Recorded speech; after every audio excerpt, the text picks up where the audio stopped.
So one thing I notice when students are putting their videos together is that there are small black frames in the video. So what that means is if you look up here, you'll see that there should be a seamless edit from one picture to the next. So see that right there? And what I've been noticing is, so students will put so there's like a little small frame of black in there. So it looks something like this. So you really want to avoid that. And what I noticed in a lot of student videos is that if this thing called snapping right here is off, so this is your snapping button right here over to the right. So I'm looking at a couple things, skimming on and off. Yep. So if this is off, what'll happen is you could easily, so as you're dragging down video, you watch it now. See how that frame of video is in there? So if snapping is off, then it'll create that black frame in there. And you might not notice that black frame in there. So you could just be easily just putting those frames of black in there without seeing it. So as you can see, so you always want to make sure that you're taking the best video. So on this J-Hugs whale, I'm going to have the started at the twirl. So you hit the I for in,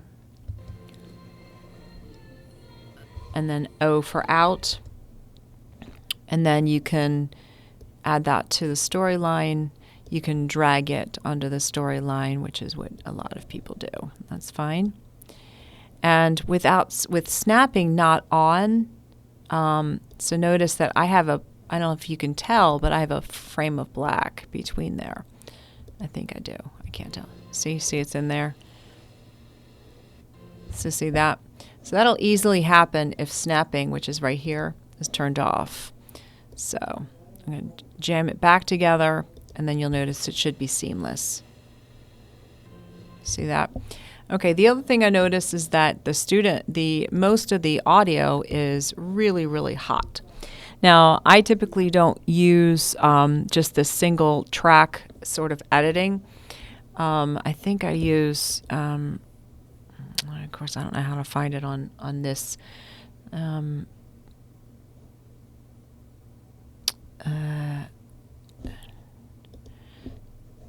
don't remember how I use this. But anyway, so to bring the audio down, you see the audio here, you bring it down this way. And so notice it's about minus 30 right here. You want to try to get it about a minus 24 dB right around there. So that one's a little too hot right there. Could be brought up a little bit. So if this is too small for you, you can hit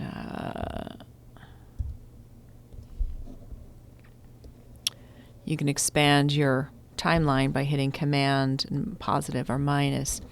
But this is too small for me right here, so what I usually do is I edit the audio, and we'll be doing keyframes a little bit later. I edit the audio up here on the right hand. This is the task, the project inspector, the inspector.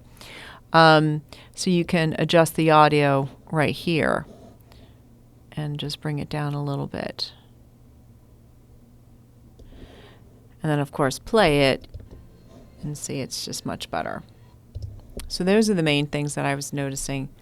Also, be sure that you're editing the best piece of video. So it's not a matter of taking all of video or just kind of whatever you feel like it. So a lot of students will do something like this and drag it onto the timeline and then edit it later. That's fine, but just make sure that's the best version of the clip and not just a slippy version of it. So these are just going to be very, very small amounts. And so that is what you'll need. Lots of times we have this black frame as well. You can lift that. I think it's you can select it and then delete it.